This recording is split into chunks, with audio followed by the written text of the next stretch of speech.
என்ன என் ஆனந்தம், என்ன என் ஆனந்தம் சொல்லக்கூடாதே.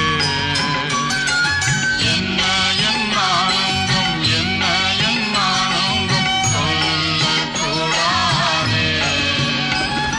மன்னன் கிறிஸ்து என் பாவத்தை எல்லாம் மன்னித்து விட்டாரே.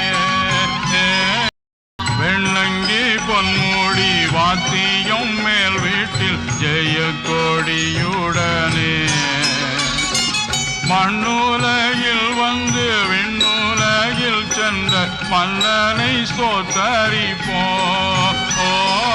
மண்ணுலகில் வந்து விண்ணுலகில் சென்ற மன்னனை ஸ்தோத்தரிப்போம்.